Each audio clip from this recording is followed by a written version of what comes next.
لا إله إلا الله محمد رسول الله نحمده ونصلي على رسوله الكريم اما بعد فاعوذ بالله من الشيطان الرجيم بسم الله الرحمن الرحيم رب اشرح لي صدري ويسر لي امري واحلل عقدة من لساني يفقهوا قولي اذا سألك عبادي عني فاني قريب اجيب دعوة الداعي اذا دعان فَلْيَسْتَجِيبُوا لِي وَلْيُؤْمِنُوا بِي لَعَلَّهُمْ يَرْشُدُونَ۔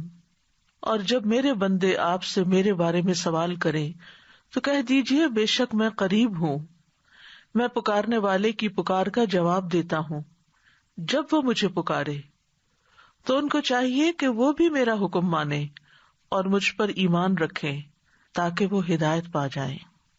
گھر پر تراویح 2 رکعت کر کے ہوگی۔ اب یہ بھی کر سکتے ہیں کہ ہر 2 رکعت میں ساری صورتیں پڑھ لیں تاکہ آپ کا قیام لمبا ہو جائے، اور اگر آپ قرآن کھول کے پڑھنا چاہتی ہیں تو اس کے لیے یہ ہے کہ ساتھ ایک ٹیبل رکھ لیں جس پہ آپ سپارہ جو آسانی سے رکھ اور اٹھا سکیں۔ تو قیام میں آپ سپارہ اٹھا کے کھول کے پڑھ لیں اگر آپ کی قرات ٹھیک ہے، اور اگر آپ پڑھتے بھی غلط ہیں تو پھر آپ کیا کریں گے مسکین۔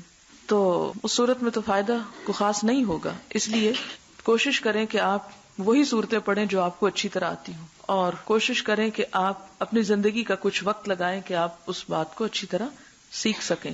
اس میں ایک بات یاد رکھیں کہ اگر آپ سپارہ کھول کر پڑھ ہی رہے ہیں تو آپ کی حرکت کثیر نہیں ہونی چاہیے، کیونکہ حرکت کثیر نماز میں خلل ڈالتی ہے۔ حرکت کثیر کا مطلب ہے یہ نہیں کہ آپ اس کو کھول کے کھڑے ہو جائیں، پھر ایک ورقہ آگے پلٹیں، پھر پیچھے پلٹیں، پھر آپ ادھر ادھر دیکھیں، پھر آپ بند کر کے رکھیں۔ یہ چیزیں جو ہیں یہ درست نہیں۔ نماز کا اپنا خشوع و خضوع اور نماز کا اپنا احترام جو ہے وہ باقی رہے گا۔ فرض نمازوں کے علاوہ نفل نمازوں میں قرآن کریم سے دیکھ کر تلاوت کرنا جائز ہے۔ حضرت عائشہ رضی اللہ تعالی عنہ کے غلام ذکوان قرآن کریم سے دیکھ کر نماز پڑھایا کرتے تھے، اسے بخاری نے روایت کیا ہے۔ صرف خود نہیں پڑھتے تھے بلکہ پڑھاتے بھی تھے۔ اب اس کا یہ مطلب نہیں کہ سب حفظ بند کرتے یا حفظ کرنا چھوڑ دیں اور صرف آسان طریقہ اختیار کر لیں، نہیں، حفظ کرنے والے حفظ کریں، لیکن پاسبل نہیں کہ ہر جگہ حافظ موجود ہو، تو پھر ایسے میں تو قرآن پاک نماز انسان پڑھ ہی نہیں سکتا۔ تو یہ چیز چونکہ صحابہ کے سامنے ہوئی اور کسی نے اس کو رد نہیں کیا، اس کا انکار نہیں کیا، منع نہیں کیا، ناپسند نہیں کیا، تو اس لیے اس کا جواز موجود ہے۔ نفلی عبادت میں جب تک شوق اور رغبت رہے کرتے رہنا چاہیے، تکلیف یا تھکاوٹ محسوس ہو تو چھوڑ دینا چاہیے۔ عبادت میں اعتدال پسندیدہ ہے۔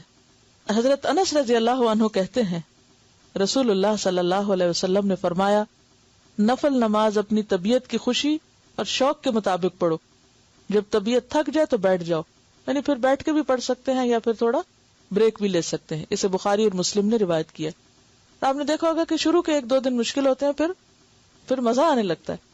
حضرت عائشہ رضی اللہ تعالی عنہا کہتی ہیں رسول اللہ صلی اللہ علیہ وسلم نے فرمایا، اپنی ہمت کے مطابق عبادت کرو، اللہ تعالیٰ اجر دیتے کبھی نہیں تھکتے جبکہ تم عبادت کرتے تھک جاتے ہو۔ اسے بخاری اور مسلم نے روایت کیا۔